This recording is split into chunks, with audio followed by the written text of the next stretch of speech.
काम आप किए तब जाकर के जन्म में मानव बने, नहीं तो दानव बन के इधर उधर घूमते।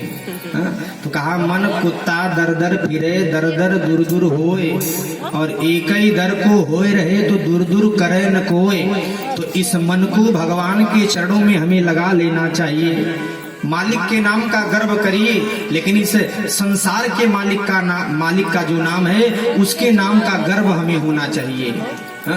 परिवार के मालिक के नाम का गर्व करोगे तो भैया आप नारायण के विरोधी हो जाओगे। भगवान के नाम का गर्व करिए। राम जी जब सीता जी के स्वयंवर में पहुंची, सारे राजा राजकुमार महाराज धनुष को उठा रहे थे। राजा जनक जी ने कहा, महाराज क्या कोई ऐसा धनुर्धर योद्धा नहीं है जो इस धनुष को तोड़ने की बात तो छोड़ दीजिए, महाराज उठा दे। लखनलाल जी गरज पड़े, कहा महाराज आपको ये पता होना चाहिए कि यहाँ राजा राम भी हैं, रघुवंशी राम भी हैं, लखनलाल हैं। अगर मेरे भैया आदेश दें तो इस धनुष को मैं कच्चे घड़े की भांति तोड़ करके कहाँ फेंक दूं, इसका कोई अता पता नहीं है। राम जी ने कहा, रे भैया लखन, जनक जी पिता के समान है और जनक जी से इस प्रकार से बात कर रहे हो, कोई संबोधन नहीं दिया। पिताजी महाराज जी सीधे कह रहे हो, कही जनक जस अनुचित बानी। लखनलाल जी ने कहा, महाराज इनको ये ज्ञात होना चाहिए कि यहाँ रघुवंशी राम भी हैं। राम जी ने कहा, रे लखन तुम्हारे भीतर इतना बल कहां से आ गया। लखनलाल जी ने कहा, भैया ये मैं अपने बल पे थोड़ी गरज रहा हूं, ये मैं आपके बल पे गरज रहा हूं, क्योंकि जो मेरा बल है वो आप ही से तो है। तो कहा महाराज, जब कहा ये अभिमान सार्थक है। अभिमान उनको योद्धा का हुआ, लेकिन अपने मालिक के नाम का अभिमान हुआ। भगवान बोले, वाह बल बिल्कुल नहीं और बात कर रहे हो ब्रह्मांडों को फोड़ने की। जब बल नहीं है तो ब्रह्मांड को फोड़ोगे कैसे। कहा, तोरौ छत्र कदंड जिमि तव प्रताप बलनाथ। कहा महाराज हमें आपके कृपा का जो कृपा प्रसाद का फल प्राप्त है उसी के बल पे तो मैं गरज रहा हूं। तो कहने का मतलब ये है, मालिक के नाम का गर्व होना चाहिए और मन को एकाग्रचित्त करके भगवान की कथा में लगाना चाहिए। नहीं तो जब तक आप अपने मन को नहीं लगाओगे, तमाम वक्ता आए चले जाएं महाराज, छोटे से छोटा बड़ा से बड़ा कोई भी आवे सुना करके चला जाएगा, आपकी बुद्धि खुलने वाली नहीं है। कहने का तात्पर्य है, हमें चाहे जैसे भी हो, ज्यादा से ज्यादा कुछ मत करिए। 2 मिनट 24 घंटा में राम राम कहिए तो भी ठीक है। और भगवान ने 2 कान दिया है, इन कर्णपुटों से ज्यादा भगवान की कथा सुनो। और जब सुनोगे तब न जानोगे कि भगवान का स्वभाव कैसा है, प्रभाव कैसा है। ये होता है कथा सुनने का फल। जब आप किसी व्यक्ति के बारे में जानोगे नहीं भैया, तब तक उसके प्रति आपका प्रेम जागृत होने वाला नहीं है। अब जैसे ही परिचय होता है, व्यक्ति के बारे में जानते हो, वैसे ही आपके भीतर उनके प्रति कोई आदर भाव आ जाता है, सेवा सत्कार आप करने के लिए तैयार हो जाते हो। तो कहने का मतलब ये है, आज कालिया नाग के अभिमान को भगवान ने शांत किया है। कालिया नाग प्रणाम करके रमणक द्वीप चला गया है। दाऊ जी ने दौड़ करके गोविंद को हृदय से लगाया है, मानो मृत देह में धीरे धीरे प्राण आ गया हो। आज देखिए सुखदेव बाबा कहते हैं, राजन बरसा विगत शरद ऋतु आई। बरसात के समय में नदियों का पानी, सरोवर का पानी, जलाशय का पानी एकदम गंदा हो जाता है, लेकिन बरसा विगत शरद ऋतु आई। जैसे ही शरद ऋतु आती है वैसे ही नदियों का पानी स्वच्छ हो जाता है, तालाब में कमल खिलने लगते हैं। आज गोविंद ने पहली बार बंसरी को उठाया है और भगवान ने बंसी बजाना शुरू किया है। वृंदावन के वन में भगवान बैठ करके बंसी को बजा रहे हैं। सुखदेव बाबा कहते हैं, परीक्षित भगवान का स्वरूप कैसा लग रहा है। बरहा पीडम नटवर बपु कर्णयोः कर्णिकारम बिभ्रदवासः कनक कपिसं वैजयन्तीं च मालां रंध्राण बेडोरधर सुधया पूरयन् गोपवृन्दैः वृंदारण्यं स्वपदरमणं प्राविशद गीत कीर्ति। बंसी बज रही है वन में, गोपियां घर पे बैठी हैं, और जैसे ही बंसी की आवाज गोपियों के कान में जाती है, गोपियां घर के काम काज को छोड़ करके गोविंद का दर्शन करने के लिए वृंदावन के उस जंगल में प्रवेश पा रही हैं। भगवान कैसे सजे हैं? बरहा पीडम, बरह माने होता है मोर का पंख भगवान लगाए हैं। एक भक्त कहता है महाराज, प्रश्न उठता है कि पंख चाहे चिड़िया का हो, चाहे कौआ का हो, चाहे मोर का हो, सभी को ही पंख कहा जाता है, पक्ष कहा जाता है। तो भगवान कौआ का पंख और चाहे अन्य किसी चिड़िया का पंख क्यों न धारण नहीं करते? मोर का पंख भगवान क्यों धारण करते हैं? कहा महाराज इसका कारण है, मोर में एक विशेषता है। विशेषता क्या है? मोर परम योगी पक्षी माना गया है। मोर विषय भोगी नहीं है। जैसे भोग अन्य पक्षी करते हैं, मोर कभी भोग नहीं करता है। इस नाते मोर को परम योगी बताते हैं। क्यों? कहा कि जब मोर प्रेम में पुलकित होकर के रोने लगता है तो उसका जब आंसू गिरता है, उस आंसू को जब मोरनी ग्रहण कर लेती है तब वो गर्भवती हो जाती है। इसी नाते मोर को परम योगी कहा गया है। हमारी तरह, अन्य पक्षियों की तरह, अन्य जीवों की तरह मोर जो होता है वो भोगी नहीं है, भोग नहीं करता, इसलिए मोर को परम योगी बताया गया। तो भगवान कैसे सजे हैं? बरहा पीडम नटवर बपु, मोर का पंख धारण किए हुए हैं, नटवर की भांति सजे हुए हैं। नट माने होता है, जो आपने देखा होगा कि तमाम कलाओं को दिखाने में निपुण माना जाता है, और बर माने होता है दुल्हा। जिसको भैया देखिए लगन का सीजन चल रहा है, जिसको दुल्हा दुल्हन बनना होगा वो 1 महीना पहले से घिसैया पुतैया पेंट पुट्टी पालिश होने लगता है महाराज, खूब बढ़िया से। वो क्या कहते हैं, कंसीलर, आई लाइनर, पता नहीं क्या क्या लोग लगाते हैं महाराज, खूब बढ़िया से तैयार होते हैं। खूब बढ़िया बढ़िया सामग्री महाराज संसार में आई है। लेकिन भैया ये जो चेहरा सुधारक केंद्र वाले चौराहे चौराहे पे बैठी है महाराज, काली भैंस को भी नहला धुला के सजा करके रात में ऐसा चमचमा देते हैं, और वो जब मेकअप भैया छुड़ता है तो सुबह में वो फिर काली भैंस की भांति दिखने लगती है। तो कहने का मतलब ये है, भगवान नटवर की भांति सजी हुई हैं। बरहा पीडम नटवर बपुः कर्णयोः कर्णिकारम, दोनों कानों में भगवान ने कनेर का पीला फूल लगाया है। अब बिभ्रद वासा माने कपड़ा जो भगवान पहने हैं, भगवान के श्याम वर्ण पे पीतांबर लहरा रहा है। नटवर बपुः बरहा पीडम नटवर बपुः कर्णयोः कर्णिकारम, बिभ्रद वास पीतांबर लहरा रहा है। कनक कपिसम वैजयंतीम च मालाम, कानों में भगवान ने छोटा छोटा कुंडल धारण किया है और गले में वैजयंती की माला भगवान पहने हैं।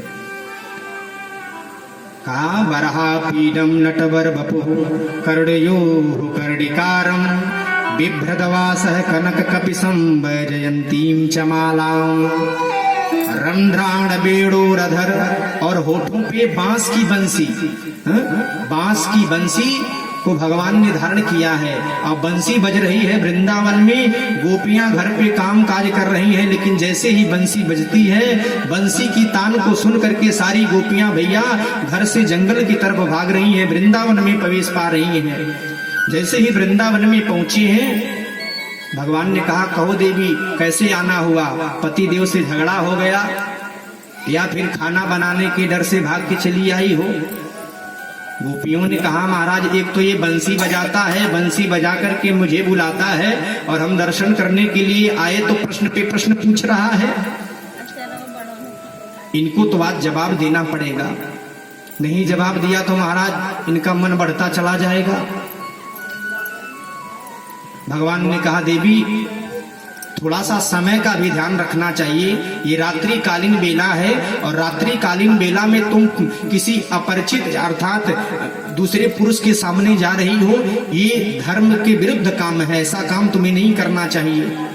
लेकिन देखिए गोपियां इतनी महान हैं, गोपियां भगवान से प्रेम करती थी तो गोपियों में ऐसी वैसी गोपियां नहीं थी। गोपियां भैया ऐसी गोपियां हैं, उस गोपियों में किसी किसी का विवाह हुआ था, कोई नई नवेली बहुएं थी, लेकिन वो भी अपने पति को छोड़ करके रात्रि कालीन बेला में वृंदावन के जंगल में पहुंची है, जहां भगवान बंसी बजा रहे हैं। इसलिए कहा जाता है कि प्रेम में कभी वासना नहीं होनी चाहिए, कामना नहीं होनी चाहिए। प्रेम अगर करना है तो भगवान से करो, जिस प्रकार से गोविंद हमारे प्रेम किया करते थे। गोपियां भगवान को पति के रूप में पाने के लिए ही भैया 4 बजे उठ करके जमुना जी में नहाती थी। तब भगवान ने चीरहरण की लीला करी। तो कहने का मतलब ये है, गोपियां शांत होकर के खड़ी हैं और भगवान प्रश्न पे प्रश्न करते चले जा रहे हैं। भगवान ने कहा, देखो देवी, इस प्रकार से घर छोड़ करके नहीं आना चाहिए। तमाम प्रकार से भगवान ने गोपियों के हृदय में जो प्रेम व्याप्त था, उस प्रेम को भगवान प्रकट कराना चाहते थे कि आखिर में ये खोल करके कह दे कि मैं तुमसे प्रेम करती हूँ, तुम्हें पति के रूप में पाना चाहती हूँ, यही मेरी कामना है। लेकिन गोपियां पैर के अंगूठे से जमीन को खुरेद रही हैं, लेकिन अपने मनोगत भाव को भगवान के चरणों में समर्पित नहीं कर रही हैं, कह नहीं पा रही हैं। एक गोपी ने कहा, अरे सखी, अगर आज हमने इसको जवाब नहीं दिया तो महाराज इसका मन बढ़ता चला जाएगा। तब गोपियों ने साहस जुटाया है, कहा, देखो, ना तो मैं पति के डर से आई हूं, ना तो भोजन पकाने के डर से आई हूं, ना तो पति देव से झगड़ा हुआ है, और हम आपको दही भात का भोग लगाने आए हैं। क्योंकि भगवान को दही भात बड़ा प्रिय था। तो कहा, महाराज दही भात का भोग, भात और भक्त में भैया ज्यादा अंतर नहीं है। भात कैसे बनता है? चावल और पानी इकट्ठा कुकर में रख दो, सीटी मार दो, ऐसे भात थोड़ी बनता है। इसको भात बनाना नहीं कहा जाता। भात पहले बनता था जब बटुलोई में महाराज खूब बढ़िया से पानी गर्मवाते थे, और उसके बाद जब पानी गर्म हो जाता था, चावल धो करके बटुलोई में डालते थे, और डाल करके जो माड़ होता था, माड़ बाहर निकल जाता था। लेकिन अब आप बताइए कि इसके घर में माड़ बाहर निकलता है? सबके वहाँ भैया वही किचन है, किचन में किचकिच, और वहाँ कुकुर में महाराज सीटी मारा जा रहा है, और सीटी मार रहा है महाराज, वही माड़ समेत ग्रहण कर रहे हो, तब शरीर में तमाम बीमारियां हो रही हैं। 40 साल में महाराज कमर दुखने लगता है, 10 साल में मोतियाबिंद हो जा रहा है, खूब बड़ा बड़ा चश्मा महाराज यहाँ से भैरवा तक जाकर के आँख खुलवा रहे हो। तो कहने का तात्पर्य यह है, जैसा खाओगे अन्न वैसा होगा मन। बढ़िया भोजन करोगे तो बुद्धि बड़ी निर्मल होगी, और बेकार वाला भोजन करोगे तो भैया बुद्धि कितनी निर्मल होगी। तो गोपियों ने कहा कि हे प्रभु, मैं आपको दही भात का भोग लगाने आई हूँ। तो भात कैसे बनता है आप लोग जान लीजिए, लेकिन भात बनाने से पूर्व चावल चावल को कैसे निकाला जाता है? आजकल तो जमाना महाराज आ गया, घर घर मशीन चल रही है, अब ले जाना भी नहीं है। समय का इंतजार करिए, ऐसा समय आने वाला है महाराज कि आप खाट पे पड़े रहोगे, जेसीबी आएगी, आप मुंह बा करके बैठे रहोगे, और जेसीबी से मुंह में अन्न डाल दिया जाएगा। आजकल तो महाराज रेडीमेड जमाना आ गया है ना।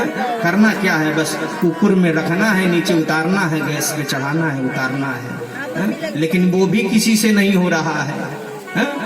4 परिवार का अगर भोजन बनाना होता है तो महाराज नौकर रखते हैं, महाराज काम वाली आएगी, बर्तन मार देगी, सुबह शाम झाड़ू मार देगी, पोछा मार देगी। कहीं श्रीमती जी पोछा मार देंगी तो महाराज कमर मुचुक जाएगी। इस नाते श्रीमती जी काहे पोछा मारे?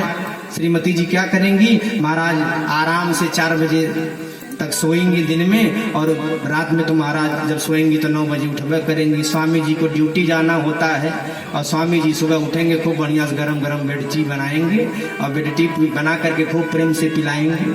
अच्छा एक बात बताइए, हाथ उठाइए, कितने लोग यहाँ बेड टी पीते हैं? उठाना होगा तो भी नहीं उठाएंगे, हमें पता है। कहने का मतलब ये है, हम अपने शरीर को जितना शिथिल बना रहे हैं, उतने हम दुख के दलदल में फंसते चली जा रही है। तो कहने का तात्पर्य है, गोपियों के मनोगत भाव को भगवान जब जाने हैं, तो भगवान ने आशीर्वाद दिया है, वचन दिया है कि जाओ, जब शरद पूर्णिमा की रात्रि आएगी तो मैं तुम्हें लेकर के महाराष्ट्र में प्रवेश करूंगा। इधर देखिए नंद भवन में भैया खूब बढ़िया बढ़िया 56 प्रकार का व्यंजन बन रहा है, इंद्र भगवान को पूजा चढ़ाने के लिए। कन्हैया आए, बाबा से पूछा कि अच्छा एक बात बताओ, इतना बढ़िया बढ़िया पकवान क्यों बन रहा है? कहा कि तुम नहीं जानते, हर वर्ष हम लोग दीपावली के समय में इंद्र भगवान की पूजा करते हैं, तो उसके फल स्वरूप इंद्र बरसात करवाते हैं, हम लोग सुखी रहते हैं। कहा एक बात बताओ, अब की बात मेरी बात मानो, इंद्र की पूजा न करके मेरे जो भगवान है उनकी पूजा करो, क्योंकि भगवान ने कहा कर्मणा जायते जंतु कर्मणैव विलीयते सुखम दुखम भयम क्षीमम कर्मणैवा विपद्यते। कहा महाराज जो प्राणी जैसा कर्म करता है भगवान उसको वैसा फल देते हैं। अब भंडारी को महाराज अगर 50 आदमी का भोजन बनाना है तो 5 रुपए का पुड़िया वाला मसाला ले जा करके दे दोगे तो भंडारी कितना बढ़िया भोजन बनाएगा। जैसा भैया आप भंडारी को भोजन दोगे, सामान दोगे, वैसे वो भोजन पकाएगा। तो कहा महाराज ये देश क्या है, कर्म प्रधान विश्व करी राखा, जो जस कर तो तस फल चाखा। ये कर्म प्रधान देश है, कर्म करते रहो भैया, फल की इच्छा मत करो। फल देने वाले तो वो परमात्मा बैठे हैं, लेकिन हम लोग फल की इच्छा पहले करते हैं, कर्म बाद में करना चाहते हैं। पहले रिजल्ट जान लेना चाहते हैं महाराज, लाभ होगा कि हानि होगी। तो भगवान आज इंद्र की पूजा का विरोध करते हुए गोवर्धन भगवान की तलहटी में लेकर के पहुंचे हैं और गिरिराज भगवान का पूजन करवाने लगे हैं। स्वयं पुजारी हैं और स्वयं पूज्य बनकर के आज अपनी पूजा करवा रहे हैं। गिरिराज भगवान को मानसी गंगा के द्वारा आज स्नान कराया गया है। गिरिराज भगवान का खूब प्रेम से पूजन हुआ है। 56 प्रकार का व्यंजन गिरिराज भगवान के सामने परोसा गया है और भगवान स्वयं पुजारी हैं, पूज्य बनकर के अपनी पूजा भी करवा रहे हैं और 56 प्रकार के व्यंजन को चख रहे हैं। आज देखिए सारा ब्रजमंडल गोवर्धन की तलहटी में है। इधर इंद्र ने अपने दूत को भेजा कि अब की बार मेरी पूजा नहीं चढ़ी, जाकर के देखो ये ब्रजवासी गए कहाँ। जाकर के देखा तो महाराज सारे ब्रजवासी इंद्र की पूजा का विरोध करके गोवर्धन भगवान की पूजा कर रहे हैं। इंद्र को क्रोध आया तो सांवर्तक नामक मेघों को बुला करके कहा कि जाओ समस्त ब्रजमंडल में हाहाकार मचा दो। 27 दिन तक महाराज मूसलाधार बरसात हुई, खूब प्रेम से बरसात हो रही है। सारे ब्रजवासी घबराए हैं। भगवान ने कहा एक काम करो, डरने की कोई बात नहीं है, इसी गिरिराज भगवान को उठा लो। तो जैसे छोटा बच्चा कुरमुत्ता के पेड़ को उखाड़ लेता है, वैसे ही भगवान ने गिरिराज भगवान को उंगली पे, कानी उंगली पे धारण किया है और सारे ब्रजवासी हाथ लगा करके खड़े हैं। श्री गोवर्धन महाराज महाराज तेरे माथे मुकुट विराज रहे। श्री गोवर्धन